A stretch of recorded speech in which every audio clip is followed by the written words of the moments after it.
Hello everyone. तो इस ड्रामे के स्टार्ट में वो फैमिली के एक बहुत बड़े थिएटर की ओपनिंग का दिन था और आज के दिन उन्होंने अपने बहुत सारे फ्रेंड्स और रिलेटिव्स को वहां पर बुलाया हुआ था और बहुत सारा मीडिया भी प्रेजेंट था। ऊपर से तो यहाँ पर हर कोई हंसी खुशी खुद को हंसता खेलता दिखा रहा था, लेकिन मन ही मन बहुत सारी बातें छुपी हुई थीं। जोंगशी यहाँ पर अपनी कजन मिनशियान के पास आया खड़ा था और मिनशियान उससे गुस्सा कर रही थी, फेस पर एक स्माइल सजाए हुए, और कह रही थी कि तुम मेरी एंगेजमेंट कराना चाह रहे हो उस नीच इंसान से जो मेरे बाप का कातिल भी है, उससे मैं कभी शादी नहीं करूंगी। पर जोंगजी, जो कि इस वक्त फैमिली का हायर था, उसका कजन, वो आगे से कहने लगता है कि तुम्हारे पास दूसरा कोई ऑप्शन नहीं है, तुम्हें मेरी बात माननी ही होगी। और जिससे मिनशियान की एंगेजमेंट हो रही है वही है हमारे ड्रामे का हीरो और उसका नाम है मुरोंग चिंगजी। मुरोंग चिंगजी जेल में कुछ अर्सा काटने के बाद अभी अभी बाहर निकला है। उसके रिलीज होने की खबरें हर तरफ फैल चुकी हैं। मुरोंग फैमिली भी बहुत रिप्यूटेड थी और बस इसी के साथ ही इस सेरेमनी में मुरोंग फैमिली की एंट्री होती है, जहां पर सबसे पहले तो जिनजी आई थी जो कि चिंगजी की मम्मी थी और उसके साथ साथ उसका बड़ा भाई जिसका नाम चिंगयू है। मिनशियान या उसकी मम्मी को वो फैमिली में ज्यादा इम्पोर्टेंस नहीं दी जाती थी, लेकिन फिर भी मम्मी को अपनी बेटी की परवाह थी। वो कहने लगती हैं कि आज अपने साथ अब चिंगजी को नहीं लेकर आए, उन दोनों की एंगेजमेंट होने वाली है और वो अभी तक मिले भी नहीं। लेकिन मुरोंग की मम्मी लगता है अपने बेटे चिंगजी को ज्यादा पसंद ही नहीं करती थी। कहने लगती हैं इसमें मिलना क्या जरूरी है, बस ये दो परिवारों की ही तो शादी है। और था भी कुछ ऐसा ही। एक्चुअली ये शादी इस तरह से हो रही थी क्योंकि वो फैमिली आर्म्स के साथ डील करती थी। वो असलाह बनाते थे और जिसको वो सप्लाई करते थे उनकी आर्म्ड फोर्सेस ज्यादा पावरफुल हो जाती थीं और बस इसी वजह से मुरोंग फैमिली चाहती थी कि उनकी तरफ से उन्हें अच्छे रेट पर बहुत सारे आर्म्स मिल जाएं। और बस इन्हीं बातों के बीच ही इस ड्रामे के हीरो की एंट्री हो जाती है और उसका नाम है चिंगजी। चिंगजी ने आज वार लॉर्ड वाला गेटअप किया हुआ था और वो बहुत हैंडसम दिख रहा था, पर उसकी मम्मी को उस पर गर्व होने की बजाय वो कहने लगती हैं तुम्हारी हिम्मत कैसे हुई अपने बाप के कपड़े पहनने की। एक्चुअली उसकी मम्मी उससे इसलिए भी नफरत करती थी क्योंकि वो बचपन से उसके साथ अटैच्ड ही नहीं थी। ये बेचारा चिंगी बचपन में अपनी पैदाइश के टाइम पर ही एक्सचेंज हो गया था, पता भी नहीं चला था, और ये ली फैमिली में पलता रहा था। वो भी इसे इज्जत ना दे सके थे और उसके बाद जब ये मुरोंग फैमिली में वापस आया तो वो उससे अटैच ही ना हो सके। बस ये दोनों फैमिलीज का आउटकास्ट बनकर रह गया। और तो और बचपन में इससे एक ऐसी गलती हो गई थी कि जिसकी वजह से इसके डैड की भी जान चली गई थी। अब मम्मी उससे नफरत करती थी और उसकी शक्ल देखना भी पसंद नहीं कर रही थी। और जिसको उसकी माँ ही इम्पोर्टेंस ना दे उसे और कोई क्या रिस्पेक्ट देगा। लेकिन उस पूरी फैमिली में बस एक उसका बड़ा भाई चिंगयू ही था जो उससे अच्छे से बात करता था और जिससे चिंगयू को परिवार जैसी फीलिंग आती थी। अब ओपनिंग के टाइम पर चिंगी मिनशियान के बाजू में बैठा हुआ था। दूर से देखने वालों को लग रहा था कि ये स्वीट टॉक कर रहे हैं, लेकिन वो एक दूसरे को जहरीले तीर चला रहे थे। मिनशियान कह रही थी तुम मेरे बाप के कातिल हो, तुमसे शादी करना मुझे एक्सेप्ट नहीं है, तुम खुद ही इनकार कर दो। लेकिन वो कहने लगता अगर तुम्हें इतना ही नापसंद है तो तुम क्यों नहीं इनकार कर देती, जैसे तुम्हारी नहीं चलती वैसे मेरी भी नहीं चल रही, इसलिए चुपचाप हम दोनों ही ये बर्डन सह लेते हैं। और बस इसी के साथ ही जैसे वो मूवी स्टार्ट होती है तो पता चलता है कि वो कोई मूवी नहीं है बल्कि मिनशियान की एक फिल्म है। वो कार में अपने लवर के साथ थी और बस वहीं पर ही उसकी वीडियो बन गई थी। ये वीडियो चल रही होती है और मिनशियान चीख चीख कर पर्दे के सामने आकर कहती है कि इसे बंद करो, और उसे गुस्सा आ रहा था। उसे ऐसा लग रहा था कि ये सारा कुछ चिंजी ने कराया है। और बस ये ओपनिंग का सीन एकदम क्योटिक सीन में बदल जाता है। रिपोर्टर इसी सीन की फोटोज बनाए जा रहे थे और बस वो फैमिली की इज्जत मट्टी में मिल चुकी थी। लेकिन जब इसी तरह से सारा केओस मचा हुआ था तो हमारा हीरो पीछे के रास्ते से थिएटर के स्टूडियो में जाता है। वहां पर जाकर पता चलता है कि जिसने मूवी चलानी थी उसको किसी ने बेहोश कर दिया और ये टेप चला दी है। और इस टाइम पर इस फिल्म के नेगेटिव्स भी गायब हैं। इसका मतलब है कि मिनशियान और वो फैमिली की इज्जत दांव पर लगी हुई है। मम्मी को तो ऐसा लग रहा था कि ये सारा कुछ चिंजी ने कराया है। वो उसे बुरा भला कह रही थी और कहती इतना तमाशा खड़ा करने की क्या जरूरत है, तुम जैसा बेटा मेरा है। मुझे तो ये सोचकर भी शर्म आ रही है। कोई भी उस बेचारे को समझने की कोशिश ही नहीं कर रहा था। इतने में उसका असिस्टेंट आकर बताता है कि वहां से जहां से नेगेटिव्स गायब हुए हैं वहां पर ये एक फूल पड़ा हुआ था और उस फूल को देखते ही चिंगी को कुछ पुरानी यादें आ रही थी। ये फूल उसकी नजर में तो उसकी लवर की निशानी थी, उसका फर्स्ट लव जिसका नाम रेनसोजो था। लेकिन बाद में उसकी डेथ हो चुकी थी। ये फूल देखते ही उसे ऐसा लगता है कि कहीं वो जिंदा हो, उसके आसपास हो, कोई मिरेकल हो जाए। वो बारिश में इधर उधर दौड़ता हुआ उसे तलाश कर रहा था, लेकिन इन वेन। मरे हुए लोग तो वापस नहीं आते ना। और चिंगिए ये शादी भी इसी वजह से कर रहा था, क्योंकि अपनी लवर से तो वो शादी कर नहीं सकता, तो अब जिससे भी शादी हो उससे क्या फर्क पड़ता है, अब वो मिनशियान हो या फिर कोई और। जब वो निराश होकर जा रहा था तो तब हमें दिखाते हैं किरण सोजो दूर खड़ी उसे देख रही थी। वो जिंदा थी और उसी ने ही ये नेगेटिव्स चुराए थे। उधर जोंग घर पर खड़ा मिनशियान पर चिल्ला रहा था। मिनशियान कह रही थी प्यार करना कोई पाप नहीं होता, पाप तो उसने किया है जिसने मेरी वीडियो बनाई है, और मुझे कोई शर्मिंदगी नहीं। अब उसका कजन जोंग उस पर चिल्लाता है और उससे कहता है कि इसे कमरे में बंद कर दिया जाए, और मैं इस हर बात का हिसाब जाकर चिंगी और उसकी फैमिली से लेता हूँ। उनसे बार्गेन करूंगा और अपने हथियारों का कोई अच्छा सा सौदा ही करके वापस आऊंगा। जोंग का बस ऐसा बिजनेस वाला माइंडसेट था। वो हर चीज को कैश कराना चाहता था, इवन कि अपनी सिस्टर की इज्जत को भी। अब हमें मुरोंग रेजिडेंस को दिखाते हैं। घर पर जिन रुई थी, चिंगजी की दीदी लगती थी, लेकिन उसकी हरकतें और उसकी बातें सुनकर लग नहीं रहा था कि वो कोई ज्यादा सेंसिबल पर्सन है। लेकिन उसे जैसे ही घर में दाखिल होते हुए लोगों की बातों की आवाज आती है तो उसे ऐसा लगता है कि कोई बहुत बड़ा ड्रामा लगा है, मैं भी जाकर सुनती हूँ। अब वो भी यही थिएटर वाली सारी खबर अपनी मम्मा और भाई से मिर्च मिसाले लगाकर सुनती है, और सबको यही लग रहा था कि ये चिंगजी ने कराया है। और चिंगजी से तो जिन रुई भी ऐसे ही नफरत करती थी जैसे उसकी माँ करती थी। और सब यही मशवरा दे रहे थे कि चाहे जो भी हो गया लेकिन फिर भी मिनशियान से एंगेजमेंट नहीं तोड़नी, वरना हमें हथियार कौन प्रोवाइड करेगा। चिंगयू अपने भाई की साइड लेने की कोशिश करता है, लेकिन मम्मी उसे चुप करा देती हैं। कहती हैं तुम भूल गए अपने डैड की मौत को, वो कितने जवान मरे थे और किस तरह की मौत आई थी उन्हें।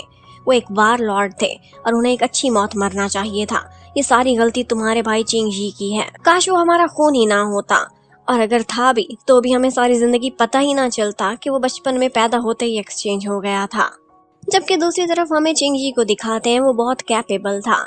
उसने उस लवर को पकड़ लिया था जिसकी वीडियो मिनशियान के साथ थी, और ये वही लड़का था जिसने मिनशियान की तरफ से दिल तोड़ने की वजह से उसकी वीडियो रिलीज कर दी थी। उसे कोई पछतावा नहीं था। वो कहता है हाँ ये मैंने ही किया था, मैंने उसकी टेप चलाई थी, लेकिन मुझसे किसने चुरा लिया ये आगे मुझे भी मालूम नहीं है। अब इतने में जोंग भी मुरोंग रेजिडेंस पहुंच जाता है, और उसका यही स्टांस था कि मेरी सिस्टर की ये वीडियो जो लीक हुई है ये फैब्रिकेटेड है, ये असल है ही नहीं, और ये सारी तुम्हारी और तुम्हारे बेटे चिंगजी की साजिश है। लेकिन वो कहते हैं इस साजिश में हमें क्या फायदा होगा। वो कहता है यही फायदा है कि हमें नीचा दिखाओ और सारी जिंदगी हमें गुलाम बनाकर चलाओ। वो चिंगजी को उंगली दिखा रहा था, वो भी उसकी उंगली तोड़ मोड़ देता है। मम्मी को ना तो अपनी होने वाली बहू से कोई मतलब था, ना ही अपने बेटे से, तो कहने लगती हैं सारी बातें एक साइड पर करो, हम वीडियो लीक होने की कोई बात नहीं करेंगे, हमें शादी अभी भी कबूल है, बस इसके बदले हमें हथियार टाइम पर मिल जाने चाहिए, डील ऑफ नहीं होनी चाहिए। लेकिन जोंग कहने लगता है डील तो अपने पुराने रेट पर नहीं कर सकता, 30% ज्यादा रेट लूंगा, क्योंकि अब हम दोनों बिल्कुल अनजान जैसे हो चुके हैं। और बस अभी ये बात चल ही रही थी कि इतने में ऊपर से चिंगजी पहुंच जाता है, और उसके पास एक ब्रीफ केस था। उस ब्रीफ केस में बहुत सारे नेगेटिव्स थे। सारे रिपोर्टर्स जो खड़े वहां की फोटोज ले रहे थे उसने उन सब से कैमरास छीन लिए थे, हर किसी का मुंह बंद करा दिया था। सबने वादा किया था कि कोई एक शब्द भी मुंह से नहीं निकालेगा, ना ही कोई खबर आएगी। और उसके बाद वो जोंग से इस तरह से बार्गेनिंग करता है कि जोंग को लगता है कि यही हमारे लिए सही रास्ता है कि चुपचाप एंगेजमेंट कर लो, वापस वाला रेट भी रखो, और मिनशियान ने जो भी हरकत की थी वो सारा कुछ तो हैंडल हो ही चुका है, हमारी इज्जत भी दाव पर नहीं लगेगी। जैसे ही जोंग जाता है पीछे से जन रुई चिल्लाना शुरू कर देती है। कहती है तुम्हें थोड़ी भी शर्म है, तुम माँ को क्या टाइम से पहले कब्र में पहुंचाना चाहते हो इस तरह की टेंशन देकर। वो गुस्से में थी और चिंगजी मुड़कर उसे कहता है तुम्हें गुस्सा आया, मुझे खुशी हुई, और बस वो निकल जाता है। अब उसके बाद चिंगयू आता है और अपने भाई से कहने लगता है मुझे नहीं पता था कि मिनशियान इस तरह की लड़की है, अगर तुम उससे शादी नहीं करना चाहते तो मैं तुम्हारे साथ हूँ, स्टैंड लूंगा। पर चिंगजी कहता है मुझे अब इन बातों से कोई फर्क नहीं पड़ता, और वो उससे बोलता है ठीक है फिर कल टाइम पर पहुंच जाना, हमारी एंगेजमेंट बहुत धूमधाम से होने वाली है। कल उन दोनों भाइयों की ही एंगेजमेंट थी, एक की फैंग फैमिली में और दूसरे की हुओ फैमिली में। और फिर अगला दिन भी आ ही जाता है, पूरे शहर में जश्न मनाया जा रहा था, क्योंकि मुरोंग फैमिली के दो बेटों की एंगेजमेंट हो रही थी। और वहाँ पर ली बोजी भी आया हुआ था। ये ली फैमिली का था और ये वो लड़का था जो कि चिंग जी की वजह से एक्सचेंज हो गया था और इसी को ही जिनजी ने पाला था, यानी कि चिंग जी की रियल मम्मी ने। वह आज भी उसे अपने बेटे से ज्यादा प्यार करती थी और इसको दोनों फैमिलीज का प्यार मिल चुका था। जबकि बेचारे चिंग जी की किस्मत आई थी जबकि बेचारे चिंग जी की किस्मत में दोनों ही फैमिलीज की सिर्फ नफरत ही आई थी। जिन रुई भी अपने भाई को देखकर बहुत खुश हो जाती है। वो चिंग जी की जगह ली बोजी को ही अपना भाई मानती थी। उसके साथ बैठती है और कहती है, तुम कितने नाइस हो, मेरे लिए फ्लावर्स लेकर आए हो। और एक दूसरा चिंग जी है, उसे तो कोई मैनर्स ही नहीं है बोलने के भी। चिंग जी बेचारा दूर खड़ा देख रहा था कि जो प्यार उसे अपनी फैमिली की तरफ से मिलना चाहिए था वो ली बोजी को मिल रहा था, एक आउटसाइडर को। अब फाइनली एंगेजमेंट सेरेमनी स्टार्ट होती है। सबसे पहले चिंग जी की दुल्हन को बुलाया जाता है और उसके सामने उसकी फियांसे चलती हुई आ रही थी। मिन शियान थी और उसकी बदनामी का किसी को पता ही नहीं चला था, सबका मुंह बंद करा दिया गया था। वो बहुत कॉन्फिडेंस से आती है चिंग जी के बाजू में खड़े होकर कहती है, मेरे मंगेतर, क्या तुम्हें डर नहीं लगता कि किसी दिन मैं तुम्हें मार ही ना दूं? और चिंग जी बस उसकी धमकी को एंजॉय कर रहा था। और फिर उसके बाद चिंग यू की होने वाली ब्राइड को बुलाया जाता है और उसका नाम फैंग मुलान था। वो जैसे ही एंट्री करती है तो पहले तो चिंग जी को ऐसा लगता है कि उसकी नजरों ने धोखा खाया है। जब वो गौर से देखता है तो उसके पैरों तले से जमीन निकल जाती है। उसे अपने एक्सप्रेशंस छुपाने में भी दिक्कत हो रही थी। पता नहीं वो कैसे अपनी भावनाओं पर, अपने गुस्से पर काबू पाता है। ये वही थी, उसकी लवर, उसका फर्स्ट लव सोजो, जो कि बहुत सालों पहले उसे लगता था कि मर चुकी है। अब वो आई थी और वो भी उसकी होने वाली भाभी की हैसियत से। वो आती है और चिंग यू के बाजू में खड़ी हो जाती है। चिंग यू कहता है, तुम पहली दफा इससे मिल रहे हो ना, हेलो बोलो अपनी भाभी को। बहुत मुश्किल से उसके मुंह से शब्द निकलते हैं, वो उसे भाभी बोलता है। और बस फिर उसकी नजरों के सामने अपनी जिंदगी का सारा फ्लैशबैक चलने लगता है और इसके साथ ही कहानी को कुछ साल पीछे ले जाते हैं। ये तब का टाइम था कि जब चिंग ही अब्रॉड से डॉक्टर बनकर नया नया वापस आया था और उसने बेचंग शहर में रहने का फैसला किया था। क्लिनिक के पास ही वो एक छोटा सा घर रहने को लेता है। वो इतनी वेल्दी फैमिली से था, फिर भी एक नॉर्मल से घर को रेंट कर रहा था। इस बात से सारे लोग हैरान थे, लेकिन वो बस एक ऐसी जगह चाहता था जहाँ पर वो कंफर्टेबल हो। उसे ज्यादा दिखावा पसंद नहीं था। वो सारा दिन अपने क्लिनिक में रहता था, शाम को घर आ जाता था और बस यही उसकी जिंदगी थी। लेकिन कुछ दिनों से वो देख रहा था कि उसके लेटर बॉक्स में कुछ लेटर्स थे जो कि बहुत पहले के थे। वो इन लेटर्स को निकालता है और इन्हें पढ़ता है। ये उसे काफी इंटरेस्टिंग लग रहे थे।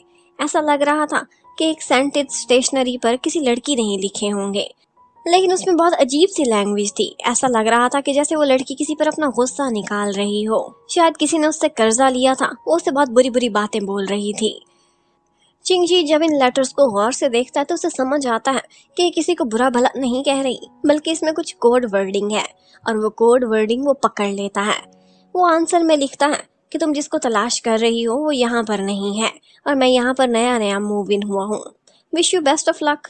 पुलिस से राब्ता करके देख लो, शायद वो मिल जाए जिसे तुम तलाश कर रही हो। और बस फिर हमें दिखाते हैं कि ये लेटर रन सोजो ने लिखा था।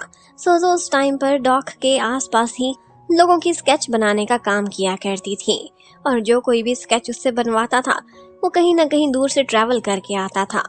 वो उसे एक फोटो दिखाती थी और कहती थी कि आपने कभी इसको देखा? वो किसी लान नामी लड़की को तलाश कर रही थी जो प्रोबेबली उसकी सिस्टर ही थी। बस वो काफी अरसे से इसी मिशन पर लगी हुई थी और उसकी जिंदगी का ये मकसद बन चुका था। आज जब वो देखती है कि मेरे कोड्स को किसी ने क्रैक कर लिया है, लेटर में मुझे जवाब दिया है, तो वो तुरंत ही उससे पूछती है, तुम्हें ये सब कैसे पता चला? और बस वो दोनों एक दूसरे को लेटर पर जवाब दिए जा रहे थे और इस तरह दिखाते हैं जैसे आमने सामने बोल रहे हो। और एक दफा तो चिंग जी लेटर में ये भी लिख देता है कि शायद वो बंदा मर चुका हो जिसे तुम तलाश कर रही हो। तुम एक ही लेटर बहुत सारे एड्रेसेस पर भेजती हो। ये ऐसे ही है जैसे तुम समुद्र में पत्थर फेंक रही हो। और बस हर दफा लेटर में कोई ना कोई ऐसी बात हो जाती थी कि एक दूसरे को उन्हें जवाब देना ही पड़ता था। सोजो को बुरा लगता है। वो कहती है, तुम क्यों उसे कर्ज कर रहे हो जो मेरे लिए इतना इम्पोर्टेंट है? और अब की दफा तो वो लेटर में रो भी पड़ी थी और ये बात चिंग जी को बहुत बुरी लगती है। वो अगले लेटर में उसे अपोलोजाइज करता है और बस इसी तरह से उनकी दोस्ती का सिलसिला स्टार्ट हो जाता है। उसे ये भी पता चल गया था कि चिंग जी एक डॉक्टर है अब एक दफा एक लेटर में चिंगजी ने कुछ इस तरह से मेंशन किया था कि जैसे वो एक लड़की से बात कर रहा हो, और सोजो अपनी आइडेंटिटी को रिवील नहीं करना चाहती थी। तो वो कहने लगती है, तुम्हें कैसे लगा कि मैं लड़की हूँ? मैं तो लड़का हूँ और मैं डॉक पर काम करता हूँ। और इसके साथ ही उसने अपनी मैस्कुलिनिटी के बारे में बड़ी बड़ी बातें बोली थी। मेरा सीना इतना चौड़ा है कि जैसे मैं पूरा शहर उस पर उठा लूं, और मेरी मर्दानगी इतनी मशहूर है कि जैसे मैं पहाड़ों को भी सर कर लूं। ये सारा कुछ पढ़कर चिंगजी को बहुत हंसी आती है। वो उससे कहता है, लेकिन एक बात है, तुम्हारी मैस्कुलिनिटी साफ पता चल रही है तुम्हारी राइटिंग से, और साथ ही साथ तुम्हारी सेंटेड स्टेशनरी से भी। अब उसके बाद वो नेक्स्ट लेटर में अपना एक स्केच बनाकर भेजती है, और वो स्केच इतना हौलनाक था कि उसे देखकर कोई भी डर जाए। साथ ही साथ उसने एक डॉक्टर का भी स्केच बनाया था, जैसा वो चिंगजी के बारे में सोच रही थी कि वो दिखता होगा, लेकिन ये सब उसे टीज करने के लिए था। अगली दफा चिंगी उसे एक लेटर लिखता है और कहता है, मैस्कुलिनिटी ये सब नहीं होती जो तुम दिखा रही हो, ये तो फैट्स ही हैं, मसल्स तो ऐसे होते हैं। और जो कुछ भी उसने एनाटॉमी में पढ़ा था उसका एक स्केच बनाकर उसे भेज दिया था। और ये देखकर सोजो शर्मा जाती है, कहती है पता नहीं क्या क्या भेज रहा है ठरकी कहीं का। और बस इसी तरह से बातें करते करते उनकी दोस्ती बहुत बढ़ गई थी। चिंगी को हमेशा उसके लेटर का इंतजार रहता था। वो तो पोस्टमैन के पहुंचने से पहले ही दरवाजे पर खड़ा होता था। और फिर एक दिन ऐसा आता है कि चिंगी अपनी फोटो बनवाता है और उसे एक गिफ्ट के तौर पर सेंड कर देता है। और साथ ही साथ वो काफी नर्वस भी था कि पता नहीं उसे मेरी ये फोटो कैसी लगेगी। लेकिन बस उसके बाद से सोजो का कोई रिप्लाई नहीं आया था। मौसम बदल गया था, स्नोफॉल होने लगी थी, और इसके साथ ही चिंगी का इंतजार भी बहुत लंबा होता जा रहा था। वो रोजाना आकर देखता था, लेटर बॉक्स खाली था, लेकिन फिर भी वो बार बार उसे लेटर लिखता था। 1 महीना हो गया था, उसकी तरफ से कोई जवाब नहीं आया था। उसे लगने लगता है कि पता नहीं वो कहीं मूव आउट कर गई है, या फिर मैं उसे पसंद नहीं आया। और बस इस सारे इंतजार के समय चिंगी के पास कुछ यादें ही थी जो सोजो ने लेटर उसे लिखे थे। और उसने तो एक दफा उसे अपने एरिया की स्पेशलिटी बिस्किट्स का भी गिफ्ट किया था। एक दफा उसने सोजो के कहने पर ही मिड ऑटम फेस्टिवल पर अपने घर भी फोन किया था, वरना घर तो उसे कभी घर रहा ही नहीं था। वो ऐसा घर था जहाँ से उसे वहशत आती थी, हर कोई उससे नफरत करता था सिवाय एक चिंगयू के। उसने उसे कॉल करके विश किया था और बताया था कि मेरी लाइफ में एक लड़की आई है जो बहुत अजीब सी है, नटखट है, शरारती है, लेकिन बस मुझे अच्छी लगती है। वेल, चिंगी का ये इंतजार कब खत्म हुआ होगा ये तो हमें अभी नहीं दिखाते, लेकिन प्रेजेंट में जरूर ले आते हैं। अब इस एंगेजमेंट के बाद चिंगयू और मूलान दोनों इकट्ठे गेस्ट्स के पास जा रहे थे, उनसे बातें कर रहे थे। लेकिन चिंगयू को मिनशियान के साथ कहीं जाने में कोई इंटरेस्ट नहीं था। उसका मूड बहुत खराब हो गया था।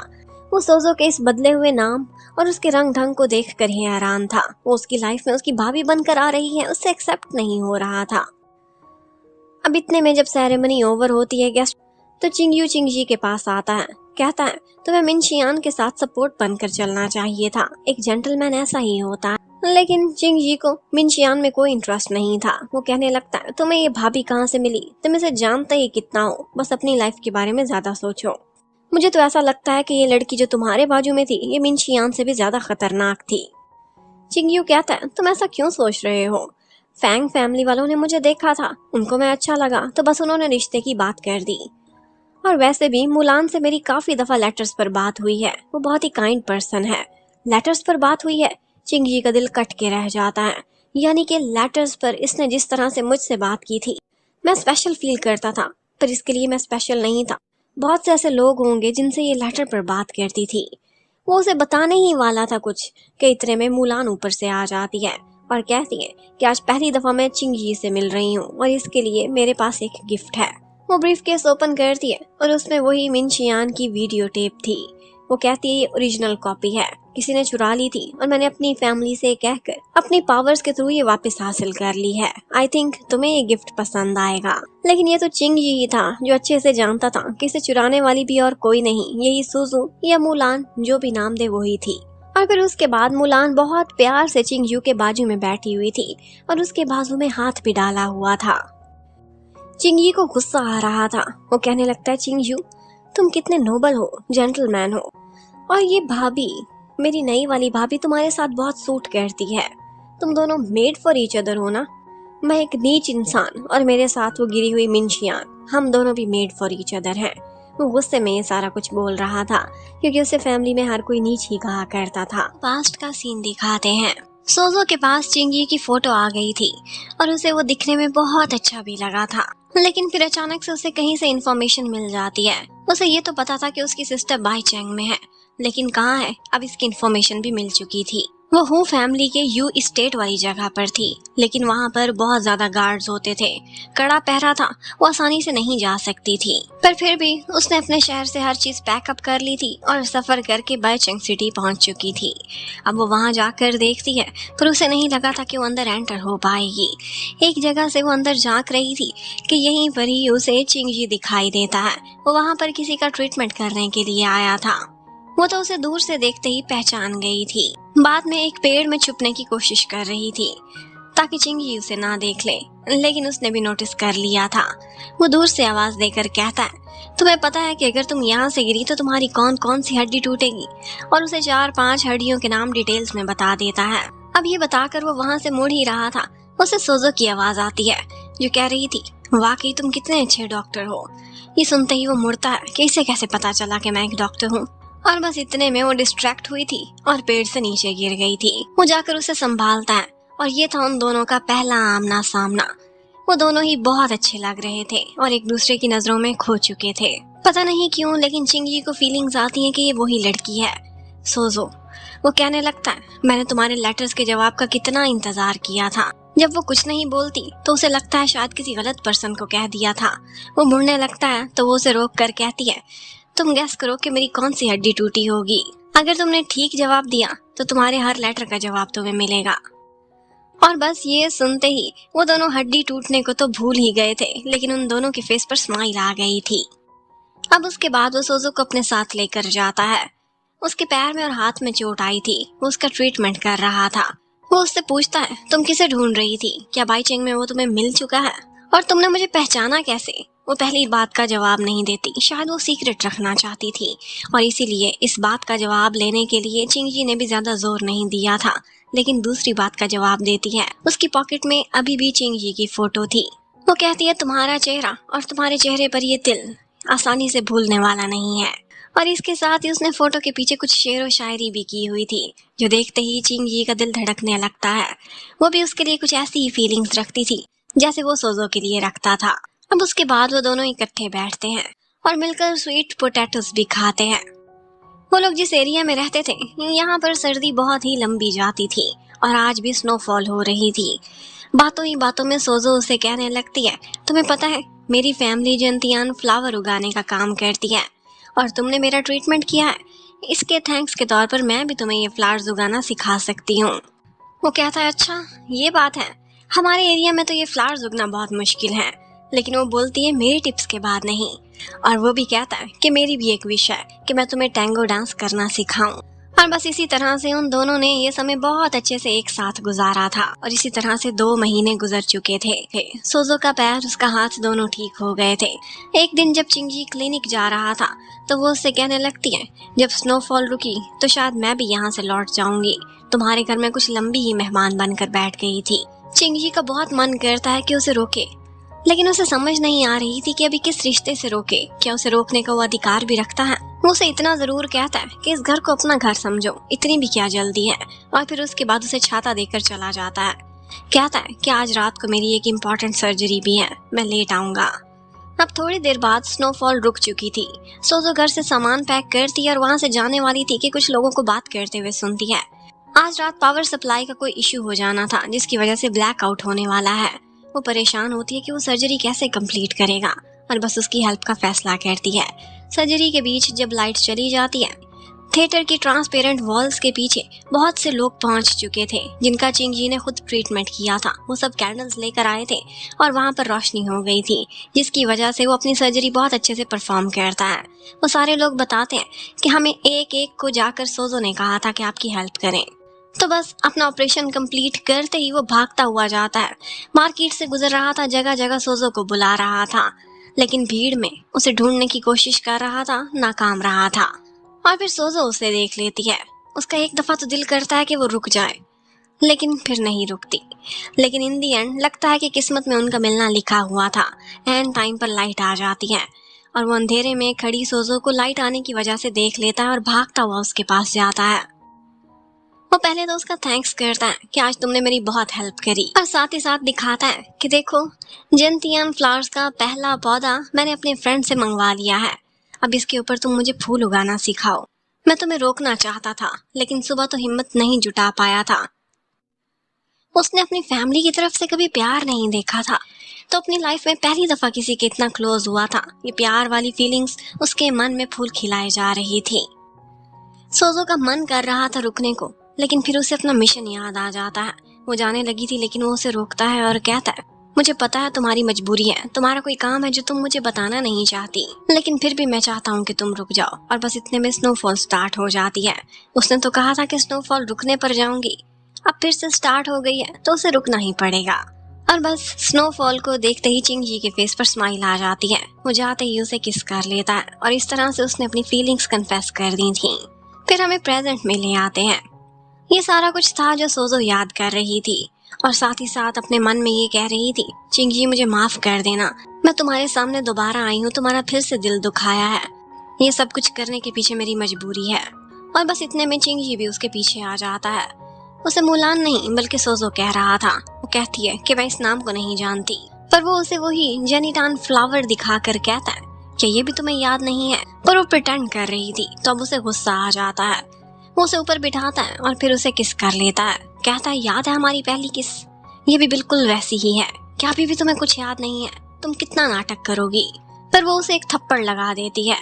वो कहने लगता, अच्छा तो तुमने अपने मरने का मेरे सामने नाटक किया था, और फिर मेरे भाई की लाइफ में पेनिट्रेट कर चुकी हो। तुम्हें पता भी है तुम्हारी वजह से मैंने कितना सफर किया था। और बस इसके बाद वो अपने एक फ्लावर के गार्डन में पहुंच जाता है। उसे तो लगता था कि सोजो मर चुकी है। उसकी याद में वो यहाँ पर बहुत सारे फूल उगाता था जो इस एरिया में उगाने बहुत ही मुश्किल थे, लेकिन ये सारा कुछ वो सिर्फ सोजो के प्यार में कर रहा था। फिर उसे याद आता है कि मुझे ये फ्लावर्स उगाने उसी ने तो सिखाए थे। उनके इस छोटे से प्लांट पर छोटी छोटी कलियां बनने लगती हैं, और उन्हें लगता है कि जल्दी इस पर फ्लावर्स उगने लगेंगे। और इसके साथ ही एक दिन चिंगजी ने सोजो को कहा था, वो फैमिली में एक बैंक्वेट है, क्या तुम मेरे साथ चलोगी? और शायद यही तो वो चाहती थी। वो जाती है उस बैंक्वेट में। बार बार मिस्टर हो को देखे जा रही थी, जो कि मिनशियान के डैड थे। और फिर थोड़ी ही देर बाद मिस्टर हो की डेड बॉडी मिलती है। इस डेड बॉडी के पास जैसे ही चिंगजी पहुंचता है तो उसे और लोग पकड़ लेते हैं। उन्हें ऐसा लगता है कि शायद इसी नहीं, चिंगजी ने ही उनका मर्डर किया है। वो कहते हैं, वो लड़की भी तुम्हारे साथ आई थी, वो गायब हो चुकी है। वो उसे पकड़कर कैद कर लेते हैं, बहुत मार पीट करते हैं। उससे कहते हैं कि रीजन बताओ, और ये बताओ कि वो लड़की कहाँ है जिसने मिस्टर हो को मारा है, तुम उसी के साथी हो ना? और फिर उसे 3 दिन देते हैं कि जाकर उस लड़की को तलाश करके लाओ। वो घर जाता है। जाकर सबसे पहले तो यही देखता है कि उसी पौधे के ऊपर एक छोटा सा फ्लावर भी उग गया है। और फिर उसके बाद वो जगह जगह सोजो को तलाश करता है, लेकिन वो कहीं भी नहीं मिली थी। अब वो अपने बंदों से उसका पता कराता है। वो लोग उसके शहर में जाकर मालूम करते हैं तो मालूम पड़ता है कि यहाँ पर सोजो नाम की तो कोई लड़की कभी थी ही नहीं। वो सोचता है कि क्या उसकी सारी आइडेंटिटी झूठी थी। और फिर फाइनली एक दिन उसके बंदे एक गुड न्यूज लेकर आते हैं। वो ट्रेन स्टेशन पर देखी गई थी। वो भी भागता हुआ जाता है और उसी ट्रेन को पकड़ लेता है।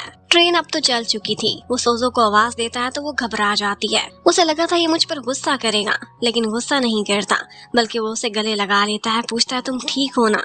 और इसके साथ ही उसे वो जेनिटान फ्लावर भी दिखाता है। कहता है, देखो हम दोनों की मेहनत से ये फूल उग चुका है। लेकिन यहाँ पर सोजो की आंखों में आंसू थे, पर फिर भी वो गुस्सा कर रही थी। कहती है कि मैंने तुम्हें यूज किया था वो फैमिली तक पहुँचने के लिए। ये सारा अरसा मैंने तुम्हारे साथ प्यार का नाटक किया था। क्या तुम्हें मुझसे घिन नहीं आ रही? मुझ पर गुस्सा क्यों नहीं आ रहा? उस पर पिस्टल तान लेती है, फिर भी वो कुछ नहीं कहता। कहता है तो सिर्फ इतना, मुझे ये बताओ कि इतने अरसे प्यार का नाटक करते करते क्या एक दफा भी तुम्हें मुझसे प्यार की सच्ची फीलिंग आई थी? अब सोजो की आंखों में आंसू थे। वो उसके हाथ से गन पकड़ती है और अपनी तरफ कर लेती है। वो ये कहती हुई खुद को शूट करके वहां से गिर जाती है कि यही सोचना कि मैं तुम्हारी जिंदगी में आई ही नहीं थी। चिंगी ने अपनी आंखों के सामने उसे मरते हुए देखा था, और ये हौलनाक मंजर वो कई सालों तक भूल नहीं सका था। उसके बाद इतने साल तो वो जेल में काट के आया था। बस इन्हीं यादों के साथ ही अब रात से सुबह हो जाती है। वही जेनिटान फ्लावर्स जो उसे पहले बहुत पसंद थे, उसे जहर लगने लगते हैं, और वो अपना लाइटर उठाता है और उस फसल को आग लगा देता है।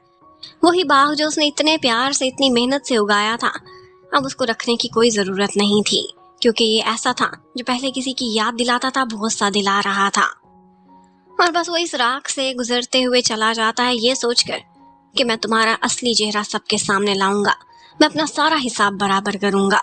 दिखाते हैं कि जिन रुई अपनी मम्मी के साथ बैठी हुई थी और हमें पता चलता है कि उसकी मम्मी उनके पिता को बहुत याद करती हैं और आज तक उनकी निशानी हर रोज देखती हैं और उनके लिए प्रे भी करती हैं।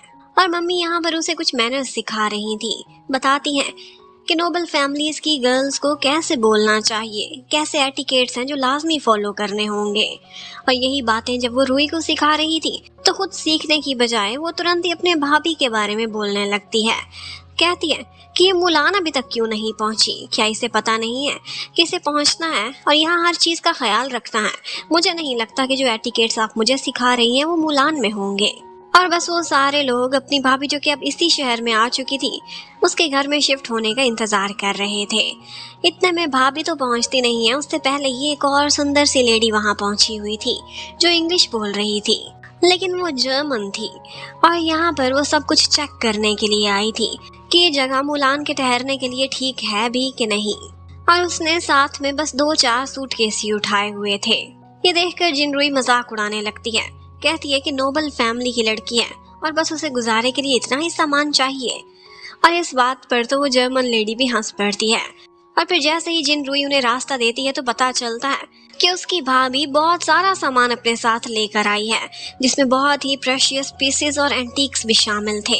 और कुछ पेंटिंग्स तो ऐसी थी जिनका वो मजाक उड़ाती है कि इनकम्प्लीट है, लेकिन फिर खुद ही सबके सामने डिग्रेड हो जाती है क्योंकि उसे पता ही नहीं था कि कितने प्रेशियस एंटीक पीसेस हैं। अब ये सारा तमाशा ऊपर से खड़ा होकर चिंगजी भी देख रहा था और सोचने लगता है कि सोजो हमारे घर में शिफ्ट हो रही है। और वो भी इतनी धूमधाम से आ रही थी कि उसे देखते ही चिंगजी को लगता है कि अगली कोई साजिश करने आ रही है। दूसरी तरफ हमें उसके भाई चिंगजू को दिखाते हैं, वो अपने ऑफिस में था।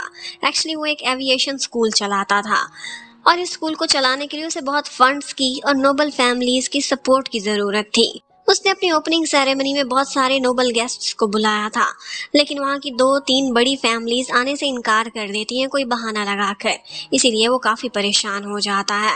अब जब वो ये बातें डिस्कस कर रहा था तो उसे मिलने के लिए आई हुई बाहर सोजो सारा कुछ सुन लेती है। वैसे तो वो उसके लिए कुछ खाना लेकर आई थी और उससे कहती है कि तुम्हारे हालात तो काफी मुश्किल जा रहे हैं, पता नहीं तुम ये सारा कुछ कैसे मैनेज करते हो, लेकिन अपनी डाइट का जरूर ख्याल रखा करो। और बस इतने में ही चिंगजी भी वहां पहुंच जाता है और कहने लगता है कि मेरी भाभी तो बहुत अमीर हैं और उनकी इतनी ज्यादा दौलत देखकर मेरी दीदी को उसने हसद फील करा दिया है।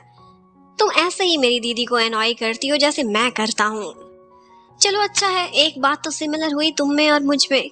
और फिर उसके बाद वो कहने लगता है, भैया हटो, तुम्हें पता नहीं तुम्हारे कितने दुश्मन हैं, कहीं इस खाने में कोई जहर ही ना डला हो। और उसे हटाकर खुद ही पहले वो खाना टेस्ट करने लगता है।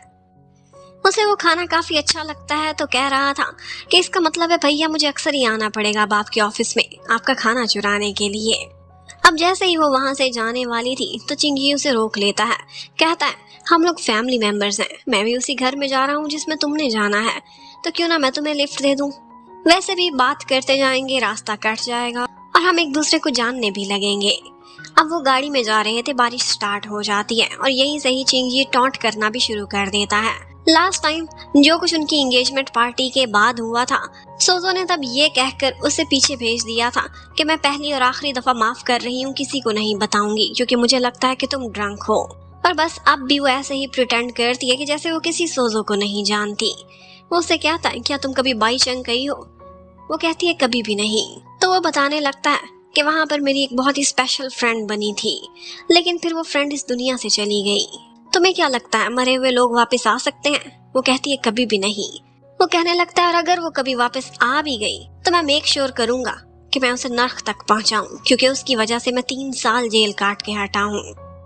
अपनी तरफ से तो वो सोजो को धमकी दे रहा था, लेकिन वो कहने लगती है तुम्हें लगता है कि जो मर के जिंदा हो सकते हैं उन्हें नर्क तक पहुंचाना इतना आसान होगा? अब उसके बाद वो घर पहुंचता है और शतरंज की गेम खेल रहा था, लेकिन इनफैक्ट ये सारी चालें वो सोजो पर ही आजमाने वाला था अपना बदला लेने के लिए। उसे पता चल जाता है कि सोजो ऐसे ही वापस नहीं आ गई, बल्कि उसने पूरी तैयारी की है उस वक्त बाईचंग में हो फैमिली में जो लोग भी काम करते थे, जिन्होंने भी उस पार्टी में रेन सोजो को देखा था, वो सारे लोग एक एक करके साइड पर हो चुके थे। उनमें से कोई भी अब बाकी नहीं था, ना वो नौकर ना ही वो रिश्तेदार। और वैसे भी पार्टी में वो सारा टाइम साइड पर ही रही थी, 2-4 लोगों के अलावा उसे किसी ने नहीं देखा था। लेकिन एक बटलर था जिसने सोजो को देखा था, और उस बटलर ने कोई गलती की थी जिसके बाद हो फैमिली ने उसे एग्जाइल कर दिया था कहीं बहुत दूर के एरिया में। चिंगी ऑर्डर करता है कि जाओ और उसी बटलर को पकड़ कर लाओ, मैं उसे पार्टी में लेकर जाऊंगा, वो पार्टी जो मेरा भाई थ्रो कर रहा है, और यही होगा मेरी भाभी के लिए सबसे पहला गिफ्ट। और बस इसी के साथ ही वो सोचने लगता है कि मेरा मकसद सिर्फ तुम्हें हराना नहीं है, बल्कि मैं तुम्हारे इर्द गिर्द रहने वाले सारे लोगों को तुम्हारा दुश्मन बना दूंगा और तुम बुरी तरह से चेकमेट हो जाओगी। अब हमें यहाँ पर एक और बात ये भी पता चलती है कि चिंगजी का एक बहुत बड़ा गम ये नहीं था कि उसे जेल जाना पड़ा, बल्कि इससे भी बड़ी बात हुई थी उसके साथ। हो फैमिली ने जो उस पर टॉर्चर किया था और बाद में जेल में भी उस पर जुल्म हुए थे, इस सब की वजह से उसका हाथ इंजर्ड हो गया था और अब वो सर्जरी करने के काबिल नहीं था। और फिर कुछ ही दिनों बाद असिस्टेंट उस बटलर को तलाश करके नानचंग सिटी में ले आता है। वो ट्रेन से आए थे और ट्रेन स्टेशन पर आज बहुत भीड़ लगी हुई थी, क्योंकि लोगों की फेवरेट ओपेरा स्टार जिसका नाम हाई टैंग था, वो भी आज इसी शहर में पहुंची थी। बहुत से लोग यहाँ पर खड़े हुए थे जो उससे ऑटोग्राफ ले रहे थे, और इसी भीड़ में वो बटलर भी फंस जाता है और वो भी जबरदस्ती उसे एक ऑटोग्राफ दे देती है। उसे लगता है कि ये भी मेरा एक फैन है, लेकिन असिस्टेंट किसी तरह से भीड़ से निकालकर उस बटलर को अपने साथ ले जाता है और उससे कहता है कि तुमने एक ऐसी पार्टी में जाना है जहाँ हो फैमिली ने भी आना है, और तुमने बस वहाँ पर एक लड़की को पहचानना है। इतने में पता चलता है उस बेचारे बटलर को कि मेरा वॉलेट तो भीड़ में कहीं खो गया है। उसे तो शक हो रहा था कि उसी ओपेरा सिंगर का काम है। वो रास्ते में आने वाले एक कॉप को यही शिकायत लगा देता है, और बस सबको लग रहा था कि कितना बेवकूफ है, लेकिन उस कॉप को ऐसा नहीं लगता था। वो जाता है और उस भीड़ को डिस्पर्स करता है, लेकिन इतने में वो ओपेरा स्टार वहां से भाग जाती है। फैंस उसके पीछे पीछे थे और वो उनसे बच रही थी कि इतने में ऑफिसर उसके पास पहुंच जाता है। वो उसके बहुत क्लोज आती है और उसके पीछे छुप जाती है। हाई टैंग उसे कह रही थी कि मुझे थोड़ी देर छुपा लो, वरना ये फैंस तो मुझे जिंदा खा जाएंगे। और उसे देखकर लग रहा था कि जैसे वो इस ऑफिसर को अपने हुस्न का दीवाना बना रही है। वो उससे कहती है अगर तुम मेरे फैन हो तो ऑटोग्राफ देने के लिए मेरे पास पेंसिल तो नहीं, लेकिन अपना रुमाल निकालती है और उस पर अपनी लिपस्टिक का निशान बनाकर उसे दे देती है। कहती है वैसे तुम मेरे पीछे क्यों आए थे, यही ऑटोग्राफ लेने के लिए? लेकिन वो कहता है एक आदमी का वॉलेट गुम हुआ था और मुझे लगता है कि ये तुमने किया है। जरूरी नहीं कि गरीब लोग ही ऐसे काम करें, कुछ अमीर भी मैंने देखे हैं जिन्हें चोरी की आदत होती है। ये सुनते ही वो एक्टिंग स्टार्ट कर देती है। उसकी आंखों में मोटे मोटे आंसू आ गए थे और वो कहती है ले लो, अभी के अभी ले लो मेरी तलाशी। और बस जिस तरह की हरकत वो कर रही थी, वो सीधा साधा सा ऑफिसर तो वहां से भागने की करता है। और वाकई वो बटलर बिल्कुल ठीक था। इसी हाई टैंग ने ही उसका वॉलेट चुराया था, ये कंफर्म करने के लिए कि ये वाकई वही बटलर है जिसको चिंगजी ने बुलाया है, क्योंकि वो उसके असिस्टेंट के साथ था। और फिर ये सारी रिपोर्ट वो फोन पर सोजो को भी दे देती है। सोजो इशारों इशारों में उससे बात कर रही थी, कोड वर्ड्स में कहती है कि पार्टी में जो बुके मैंने मंगवाया है उसमें कोई खराब फूल ना हो, अगर कोई हो तो उसकी जड़ें काट देना।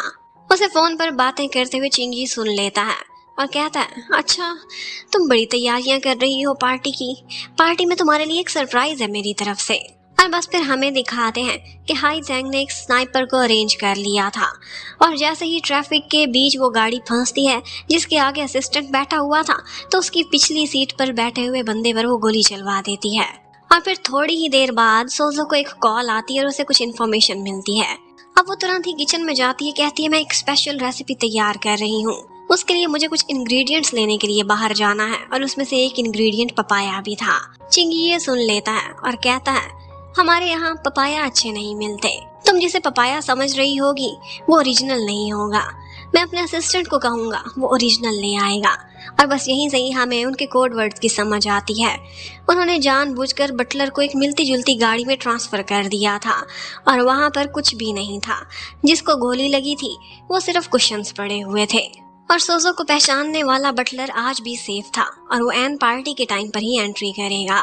वो किचन से सारे लोगों को भेज देता है और फिर उसके बाद उसे सोजो कहकर बुलाता है।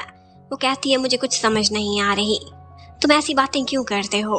और वो उसके हाथ के पीछे छुपाई हुई वो छुरी पकड़ लेता है जो उसने सेल्फ डिफेंस में पकड़ी थी, और उसी की ही बोली हुई एक पुरानी बात बोलता है और कहता है, एक एक करके हर याद में तुम्हें वापस लौटाऊंगा। और साथ ही साथ ऑर्डर कर देता है कि आज की पार्टी बहुत इंपॉर्टेंट है, इस घर की बहू तो घर पर ही ठहरनी चाहिए, बाहर जाने के बारे में सोचना भी मत। लॉन्ग रेजिडेंस पर एक डिनर अरेंज किया गया था। ये एक छोटा सा इवेंट था जहाँ पर यह मेक श्योर कराया जा रहा था कि सारे रिप्यूटेड लोग आए और उन्हें कन्विंस किया जाए कि वो लोग एविएशन स्कूल की ओपनिंग सेरेमनी में न सिर्फ आएंगे बल्कि उसे प्रमोट भी करेंगे। लेकिन आज के दिन सिक्योरिटी थोड़ी सख्त ही थी, सारी गाड़ियों को दूर ही रोक लिया गया था। चिंगयू को सारे कहते हैं कि ये सब क्या चल रहा है, क्योंकि अंदर सिर्फ एक ही गाड़ी आई थी और उसमें वो बटलर ली था जिसे बिल्कुल सिक्योर करके अंदर सेफ्टी के साथ लाया गया था, क्योंकि उसकी तो जान को खतरा था। ये सारा कुछ चिंगयू करने वाला था। जब उसके भाई चिंगयू से सब पूछते हैं तो वो कहता है, इसके पीछे जरूर मेरे भाई की कोई ना कोई रीजंस होंगी। जबकि उधर चिंगयू अंदर पहुंच जाता है और वो सोजो को देख रहा था जो किचन में कोई स्पेशल ही डिश प्रिपेयर कर रही थी। वो जाता है और उसे एक एप्रन पहनाता है, बिल्कुल उसी तरह से जैसे वो लोग उसके भाई चेंग के घर में इकट्ठे कुकिंग किया करते थे। लेकिन पहले कोई और शेफ उन्हें ना देख ले तो वो किचन में काम करने वाले सारे सर्वेंट्स को बोल देता है कि जिसने मुड़कर देखा उसकी आंखों से मैं गोटियां खेलूंगा। अब उसके बाद वो उसे एक लास्ट चांस देता है, कहता है कि मान जाओ कि तुम सोजो हो, क्यों जिद कर रही हो। वो नहीं मानती तो उसे खिड़की से बाहर दिखाता है कि वो देखो बटलर ली, देखो मौत खुद चलकर तुम्हारे दरवाजे पर आई है। और फिर उसे घसीटता हुआ अपने साथ ले जाता है, लेकिन वो पीछे के रास्ते से गया था। बाग के रास्ते जाकर पेड़ों के पीछे खड़े हुए वो उसे दोबारा से बटलर ली को वो उसे दो ऑप्शंस देता है कि या तो हुआ फैमिली आज तुम्हें पकड़ कर ले जाएगी, तुम्हें अंदाजा भी है कि उनका टॉर्चर कितना मर्सीलेस है, या फिर दूसरा ऑप्शन है कि मेरे सामने दया की भीख मांगो। पर सोजो उससे कहती है कि क्या तुम इतना डेस्परेट हो मुझे मारने के लिए, तो ठीक है मैं भी तैयार हूँ, लेकिन इस दुनिया से जाने से पहले तुम मेरे कमरे में जाकर देखो, तुम्हारे लिए एक गिफ्ट पड़ा है। ये सुनते ही वो हैरान रह जाता है, भागता हुआ उसके कमरे में जाता है और वहां पर उसने वही फ्लावर संभाल कर रखा हुआ था जो उन दोनों ने इकट्ठे उगाया था।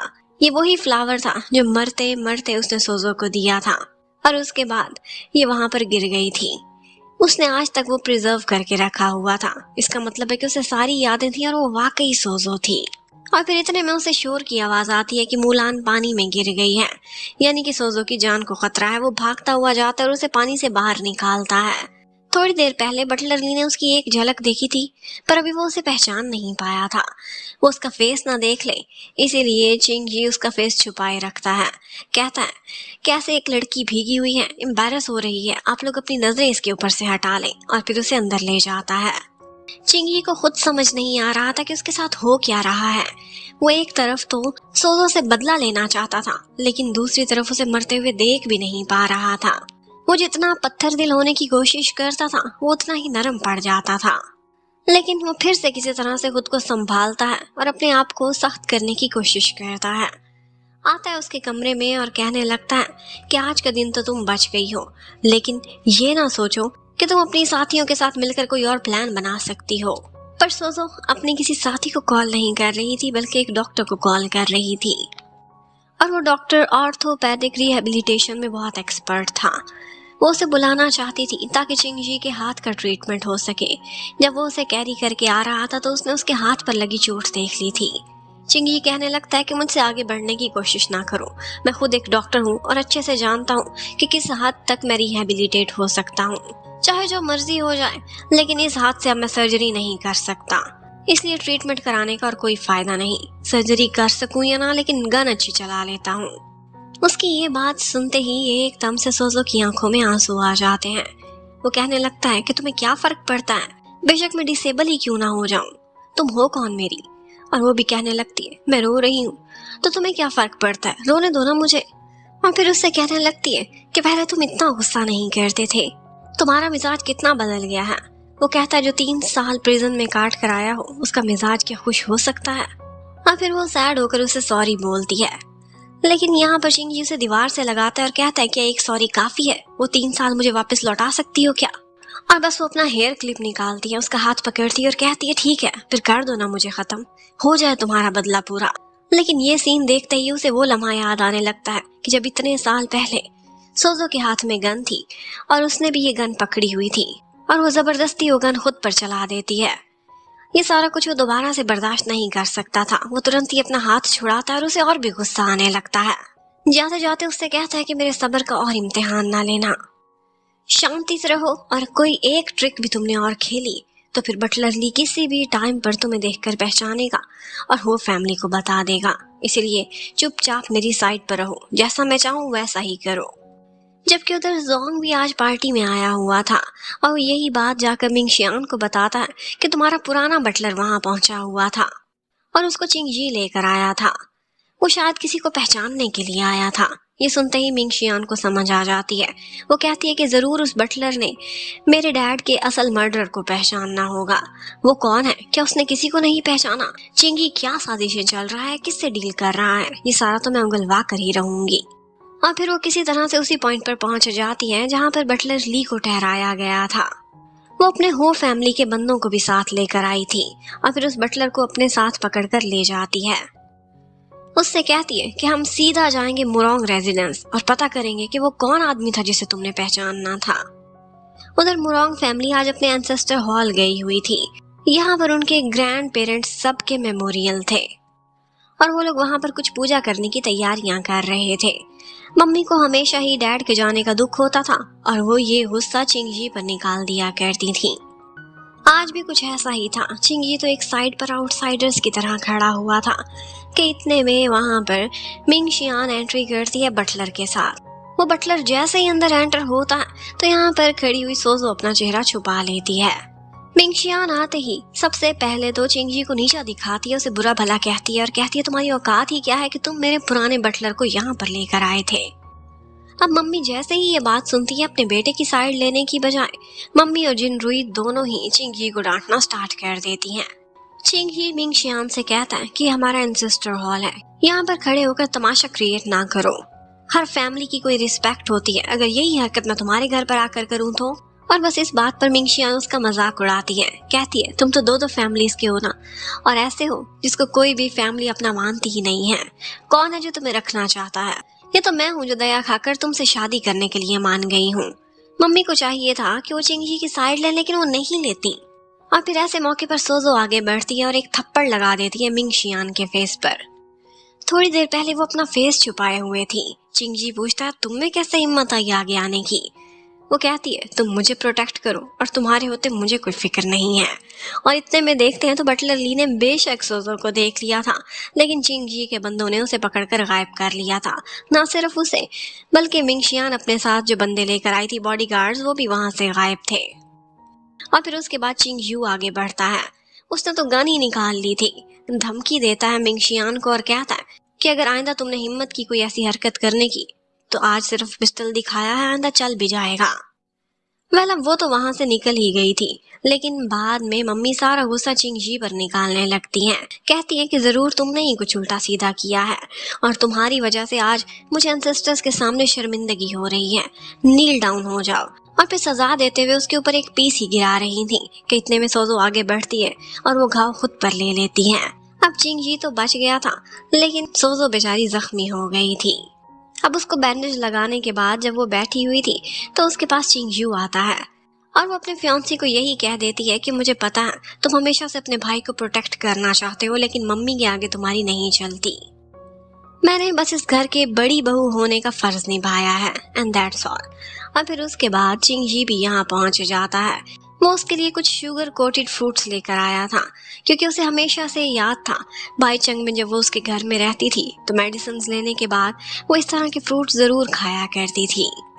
सोजो भी टची हो जाती है कि आज तक इसे ये सारा कुछ याद है।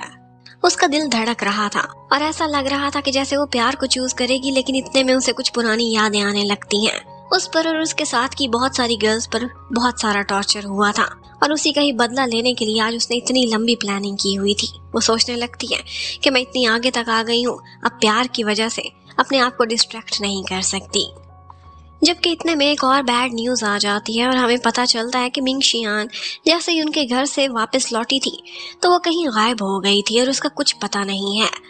उधर हुआ फैमिली भी यही बातें बना रही थी कि इस सब के पीछे चिंगजी का हाथ होगा और मम्मी और जिनरुई को तो मौका चाहिए था। वो चिंगजी को कहने लगती हैं कि तुमने उससे बदला लिया है ना, ऐसी गिरी हुई हरकत तुम ही कर सकते हो। तो क्या हुआ अगर उसने तुम पर थोड़ा गुस्सा निकाल लिया, उसे गायब कराने की क्या जरूरत थी। और चिंगजी बेचारे, उसे तो बुरा फील हो रहा था कि इन्होंने मुझसे पूछा भी नहीं और इतना बड़ा इल्जाम मुझ पर लगा दिया है। अब वो मम्मी के आगे डिफेंड करने की कोशिश करता है, लेकिन वो तो उसे एक थप्पड़ ही लगा देती हैं। आज यहाँ पर बोजी भी आया हुआ था। ये वही ली बोजे था जिसे मम्मी अपना असल बेटा मानती थी। वो बाहर आकर चिंगजी को समझाने की कोशिश करता है। कहता है कि वो तुम्हारी मम्मी है, कोई बात नहीं, अगर कुछ सख्त बोल भी देती है तो बर्दाश्त कर जाया करो। वो बस जुबान की तेज है, उनका दिल बहुत नरम है। अब वो जाने लगा था, पर बोजी उसे खाने के लिए रोकता है, लेकिन चिंगजी कह देता है कि ये दोनों घर, ली फैमिली का भी और मुरांग का भी, तुम्हारे होंगे, लेकिन मेरा कोई घर नहीं है। जबकि उधर सोजो को अपने इन्फॉर्मेंट के थ्रू ये बात पता चलती है कि बटलर ली को उसके शहर में वापस पहुंचा दिया गया है, तो वो एकदम सेफ फील करती है। और बस उसके बाद उसने अपनी अगली चाल चल ली थी, क्योंकि उसने प्यार की जगह रिवेंज को चूज किया था। चिंगजी आता है और वो उसे एक ड्रेस दिखाती है। ये वही ड्रेस था जो कि एंगेजमेंट के टाइम पर मिंगशियान ने पहना था, और आज वो बहुत ज्यादा खराब हालत में था। उसे देखकर ऐसा ही लग रहा था कि जैसे सोजो ही वो है जिसने मिंशियान को किडनैप कराया है, और वो अब चिंगजी को धमका रही थी। कहती है कि बटलर ली को लेकर आए थे ना मेरे सामने, तो मैं अपने हाथ से उसे निकालना नहीं चाहिए था। मुझे ब्लैकमेल करने के लिए उसे अपने साथ रखना चाहिए था। पर अब देख लो, मैं तुम्हारी फियांसी की क्या हालत कर सकती हूँ। आज तो कपड़ों की ये हालत है, कल को उसकी भी हो सकती है, इसीलिए खबरदार जो मेरे रास्ते में आए। और बस ये चिंगजी के लिए वार्निंग थी कि सोजो जो मर्जी करे, वो उसे डिस्टर्ब करने की कोशिश मत करे। जबकि उधर बोजी को उसके डैड की कॉल आती है। मिस्टर ली की हमें शक्ल तो नहीं दिखाते, लेकिन वो यही चाह रहे थे कि चिंग यू ने जो एविएशन स्कूल खोला है वो कामयाब ना हो, और उसे हो फैमिली की तरफ से ना तो आर्म्स मिले, और डाउरी में उसे जो 5 प्लेन्स मिलने वाले हैं वो भी ना मिले, क्योंकि उनकी फैमिली को इससे नुकसान हो सकता है। जबकि आज पहली दफा हमें सोजो की टीम को दिखाते हैं। उसके पास बहुत सारी गर्ल्स थी जो कि अपनी अपनी फील्ड में बहुत स्किल्ड थी, और उसने जो टीम बनाई हुई थी वो सारे लोग एक ही मिशन पर काम कर रहे थे। उन लोगों के साथ कुछ टॉर्चर हुआ था, कुछ ऐसा बुरा हुआ था कि जिसका आज वो बदला चुकाना चाहते थे, खुद को स्ट्रॉन्ग करके। इसीलिए वो एक एक करके बहुत से लोगों को अपने रास्ते से हटा रहे थे। वो कहने लगते हैं कि ओपनिंग सेरेमनी लाजमी होनी चाहिए, क्योंकि एक ऑर्फनेज था और उसकी एक नैनी जिसका नाम सन था, वो बहुत जालिम थी। वो कहीं अंडरग्राउंड रहती थी, लेकिन यही सेरेमनी थी जिसमें उसने आना था, और उनके पास एक ही मौका था उसे मारने का। उसे मार के वो अपना बदला पूरा कर सकते हैं। अब जैसा कि मिंशियान तो धमकी खाने के बाद वापस आ गई थी, सब कुछ नॉर्मल हो चुका था, तो उन्हें लगता था कि हुआ फैमिली अपने प्लेन्स जरूर देगी इस ओपनिंग सेरेमनी में। लेकिन उन्हें एक कॉल आती है और पता चलता है कि हुआ फैमिली ने प्लेन्स देने से इनकार कर दिया है। लेकिन इसके पीछे कोई ग्रूज नहीं था, बल्कि ये रीजन थी क्योंकि उनके सप्लायर ने पीछे से प्लेन्स रोक दिए थे। अब वो कुछ नहीं कर सकते। मम्मी को कौन मिलता था हमेशा, बेचारा चिंगजी ही। वो तो उन्हें खाना खाते हुए भी बुरा लग रहा था। उसे खाना भी नहीं खाने देती और लड़ना स्टार्ट कर देती हैं। कहती हैं, और दुखाओ मिंशियान का दिल, बड़ी मुश्किल से हमारी फैमिली स्टेबल हो रही थी और अब हमें प्लेन्स नहीं मिलेंगे। और बस चिंगजी भी हमेशा बराबर का मुकाबला करता था। कहता, अच्छा मतलब आपको प्लेन से ज्यादा मतलब है अपने बेटे से, यही कीमत है जो आपने मुझे शादी करके बेच के लगाई है मेरी। चिंगयू हमेशा आकर मम्मी को शांत कराने की कोशिश करता था, और आज भी करता है। और फिर बाद में सोजो ये पता चला ही लेती है कि इन प्लेन्स की सप्लाई को बंद कराने के पीछे चिंगजी का ही हाथ है। वो उसके पास आती है, कहती है कि तुम्हारे भाई की सेरेमनी बहुत इंपॉर्टेंट है, प्लेन्स ना आए तो सेरेमनी नहीं हो पाएगी। चिंगी समझ जाता है, कहता है, अच्छा तो इसका मतलब है तुम्हें प्लेन से मतलब नहीं, सेरेमनी होने से मतलब है, वहीं पर ही तुमने कोई मिशन पूरा करना होगा। और फिर हमें दिखाते हैं कि वाकई ऐसा ही था। वो जो सप्लायर था वो चिंगजी का बहुत अच्छा फ्रेंड था। चिंगजी ने एक दफा उसकी जान बचाई थी, और जैसा वो कहेगा सप्लायर वैसा ही करेगा। और इसी शिप पर फिर सोजो की एंट्री होती है। वो जैसे ही देखती है कि चिंगजी यहाँ पहले ही मौजूद है, तो उसका सारा शक यकीन में बदल जाता है। वो चिंगजी से रिक्वेस्ट करती है कि अपने भाई की सेरेमनी को खराब ना करो। वो कहता है, अच्छा इतनी परवाह है मेरे भाई की, तो नील डाउन करो ना मेरे सामने। और वो एक लम्हा इंतजार के बगैर नील डाउन के लिए रेडी हो जाती है, पर वो उसे नील डाउन होने नहीं देता। उसे उठा लेता है और उस पर गुस्सा करता है कि ये सारा कुछ तुम चिंगयू की वजह से कर रही हो, उससे इतना प्यार करती हो, और मैं, हमारा पास्ट, हमारा प्यार, वो सब क्या था। और इतने में सोजो उसे एक ऑफर देती है। कहती है कि अगर प्लेन्स टाइम पर पहुंच गए तो 3 साल पहले क्या हुआ था वो सारा सच मैं तुम्हें बता दूंगी कि मिस्टर हु की डेथ किस तरह से हुई थी। ये कहकर वो चली जाती है। अब उसके जाने के बाद चिंगजी दुखी हो जाता है। उसका फ्रेंड उसके पास आता है, कहता है कि तुम इसे भीख मांगते हुए देखना चाहते थे लेकिन फिर देख भी नहीं पाए थे। ये प्यार कितना कॉम्प्लिकेटेड होता है ना। और फिर अभी सोजो शहर में वापस पहुंची ही नहीं थी कि इतने में वहां पर 5 प्लेन्स ऊपर फिजा में उड़ते हुए आ रहे थे। चिंगजी ने वो भेज दिए थे और ये देखते ही पूरा शहर सरप्राइज्ड रह जाता है। तब फाइनली एविएशन स्कूल की ओपनिंग सेरेमनी का दिन आ ही जाता है। आज के दिन वहां पर बहुत से रिप्यूटेड नोबल फैमिलीज के लोग आए हुए थे और इसके साथ ही जब चिंगजी देखता है कि उसके भाई चिंगयू के बाजू में रन सोजो बहुत कॉन्फिडेंस से खड़ी हुई है तो ये देखते ही उसका दिल भी जल जाता है। उसका भाई कहता है, थैंक्स टू यू, ये प्लेन्स तुम्हारी वजह से ही आने पॉसिबल हुए हैं, तुमने ही तो सप्लायर को समझाया है। लेकिन चिंगी कहता है, नहीं मुझे नहीं, थैंक्स तो तुम्हें भाभी को बोलना चाहिए ना। वो गई है तुम्हारे प्लेन्स के लिए लड़ने की खातिर और वहां जाकर ह्यूमिलिएशन भी सही है। आज मुझे समझ आया है कि ट्रू लव किसे कहते हैं।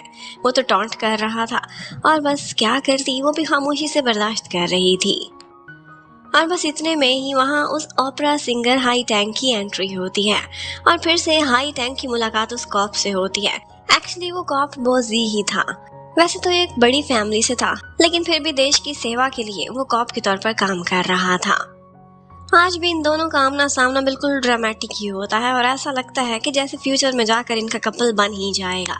और फिर फाइनली वहाँ पर एक पर्सन आता है जो कि जोंग के दादाजी थे और उसका नाम हुओ शाओ था और यही था हुओ फैमिली का हेड। वैसे तो वो व्हील चेयर पर था, बाल सारे के सारे सफेद थे लेकिन फिर भी उसके चेहरे को देखकर लग रहा था कि ये बहुत ही मीन इंसान है। और अब जब सारों से उसका इंट्रोडक्शन कराया जाता है तो पता चलता है कि वो शहर की मोस्ट पावरफुल पर्सनैलिटीज में से एक है। लेकिन जैसे ही वो सोजो के करीब आता है, सोजो को कुछ पुरानी यादें आ रही थी। वो एक ऑर्फनेज चलाता था और इसी ऑर्फनेज में वो लड़कियों को हैरेस किया करता था और उन्हीं में से एक सोजो भी थी। वो उसे देखते ही एकदम नर्वस हो जाती है। ऐसा लगता है कि उसका ट्रॉमा बाहर आ जाएगा। वो तो उससे ढंग से हाथ भी नहीं मिला पा रही थी और चिंगजी था कि वो ये बात नोटिस कर लेता है। सोजो को दिख रहा था कि आज भी हो शाओ की नजरों में वही दरिंदगी है जो पहले हुआ करती थी। इतने में हो शाओ मिलता है चिंगजी से और कहता है, वैसे तो तुम्हारे हाथों पे खून है हमारी ही फैमिली का और देखो मिनशियान की शादी भी तुमसे हो रही है। किस्मत ने कैसा इंसाफ किया है। पता नहीं दूसरी दुनिया में उसका डैड खुश होगा या फिर परेशान। चिंगी भी कह देता है, क्यों ना आप जाकर खुद पता कर लें। और बस हर कोई हैरान था कि उसने बदतमीजी कर दी है। और बस इतने में हमें वहाँ पर वही नैनी सन भी दिखाई देती है जो कि ऑर्फनेज के कुछ बच्चों को लेकर आई थी। उनकी यहाँ परफॉर्मेंस करानी थी और उसके बाद फंड्स रेज करने थे। वो बच्चे बेचारे बहुत डरे हुए थे, कांप रहे थे। उनकी ये हालत देखकर उन पर दया आ रही थी लेकिन हर कोई देखकर यही कह रहा था कि कितने वेल बिहेव्ड और साइलेंट बच्चे हैं। पर इन बच्चों की हकीकत सोजो बहुत अच्छे से जानती थी क्योंकि ये सारा कुछ उस पर भी बीता था। पहले उसके बाद जब सेरेमनी स्टार्ट होने वाली थी तो बैक स्टेज जब बच्चे प्रिपेयर कर रहे थे खुद को तो वहां पर सोजो भी जाती है। उनको देखती है और उसे उन पर बहुत दया आती है। नैनी सन से भी मिलती है। ये नैनी थी जो कि हो शो के सारे कारनामों में उसकी बराबर की पार्टनर थी और ये बच्चों पर जुल्म करती थी और उन्हें हो शो की दरिंदगी का निशाना बनाने के लिए उसका साथ देती थी। और आज के दिन में सोजो और उसकी टीम का निशाना हो शाओ नहीं था क्योंकि वो बड़ी मछली था बल्कि यही नैनी सन थी। उन बच्चों को देखकर सोजो सैड हो जाती है और फिर थोड़ी ही देर बाद वहाँ चिंगजी आता है। कहता है, सबको लग रहा था कि बच्चे साइलेंट हैं लेकिन मैं साइकोलॉजी रीड कर सकता हूँ। ये बच्चे डर के खामोश थे, वेल बिहेव्ड की बात नहीं थी। और फिर उसके बाद वो बच्चे अपनी परफॉर्मेंस देते हैं। सारे लोग काफी खुश हो गए थे और फिर इतने में opera singer high tank stage पर आती है। इस समय उन्होंने नैनी सन को कुछ ऐसा खिला दिया था कि जिसके बाद उसके पेट में गड़बड़ होगी और वो परफॉर्मेंस छोड़कर बाहर चली जाएगी। ऐसा ही होता है और उसके पीछे उसे जाकर खत्म करने के लिए सोजो एकदम तैयार बैठी थी पर चिंगी था वो उसे रोक लेता है और जानबूझकर उस ओपेरा सिंगर को कहता है कि आज आपकी परफॉर्मेंस मेरी भाभी सुनेगी और ये परफॉर्मेंस मैं अपने भाई और भाभी को डेडिकेट करता हूँ। अब रिस्पेक्ट की वजह से ऑफ कोर्स सोजो को वहीं पर ही बैठना पड़ेगा लेकिन थोड़ी देर बाद वो फिर से निकलने की कोशिश करती है। चिंगी उसे रोकता तो है पर फिर भी वो वहां से निकल ही जाती है। अभी वो नैनी सन को खत्म करने का प्लान बना रही थी, अभी पहुंची ही नहीं थी कि इतने में उसे अपने एक पार्टनर से मैसेज मिलता है कि उनकी एक पार्टनर तासिया ने मास्टर हुओ शाओ के प्लेन में बॉम्ब फिक्स कर दिया है। सोजो ने सबको रोका था कि अभी हमने इस सेरेमनी में सिर्फ एक ही निशाना रखना है, लेकिन लगता है कि उसकी एक पार्टनर हो शाओ से बदला लेने के लिए कुछ ज्यादा ही बेचैन थी।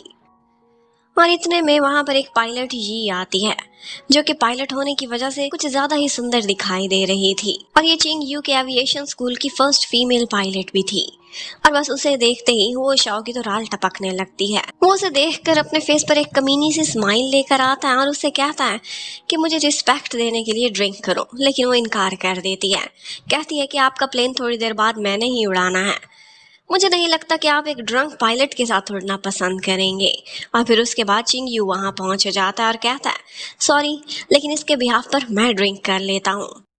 मास्टर हुआ शाओ सेरेमनी एंड होने से पहले ही आज वापस जा रहे थे और उनको प्लेन में बड़े ऑनर से बिठाने के लिए पायलट ये खड़ी हुई थी। वो तो सिर्फ हाथ का इशारा करती है और ये बुढ़ा तो उसका हाथ ही पकड़ लेता है और ऐसा पकड़ता है कि छोड़ने वाला ही नहीं था। पर ये बात तो सोजो जानती थी कि इस प्लेन में कुछ है, तो वो भी वहां पहुंच जाती है। वो लोग किसी तरह से उस बुढ़े से हाथ तो छुड़ा लेते हैं, लेकिन सोजो एक बहाना लगाती है। कहती है कि आप इस प्लेन में सफर ना करें क्योंकि हमारे पायलट सभी इस प्लेन को अच्छे से जानते नहीं है। क्यों ना आप हमारे एक पुराने प्लेन में सफर कर लें। पर तुरंत ही चिंग ही वहां पहुंच जाता और कहता है क्यों नहीं, मैं उड़ाऊंगा इस प्लेन को। चिंग ये खुद भी एक पायलट था क्योंकि उसकी फैमिली कई सालों से यही काम करती थी। पर मास्टर हुआ शाओ ये देखकर बैठ जाते हैं और कहते हैं आपस में फैसला कर लो किसने प्लेन उड़ाना है, मैं बाद में आ जाऊंगा। और बाद में वहां के लोगों को परफॉर्मेंस दिखाने के लिए एक प्लेन तो उड़ाना ही था। तो चिंग ये कहता है कि क्यों ना मैं अपनी भाभी को साथ लेकर चला जाऊं। और सोजो तो चाहती ही यही थी। वो तुरंत ही रेडी हो जाती है और उसके बाद वो दोनों प्लेन में बैठते हैं और बस सारे लोग यही देख रहे थे कि चिंगी कितना टैलेंटेड है। जिनरुई तो जेलस ही हो रही थी कि मुझे तो एनवी हो रहा है, ये हर काम इतना अच्छे से कैसे कर सकता है। अब सोजो कहती है तुम ही बताओ मुझे यहाँ क्यों लेकर आए थे। तो यहाँ पर चिंगी उससे कहता है वादा निभाओ ना, प्लेन्स तो आ गए हैं, अब बताओ 3 साल पहले क्या कहानी है।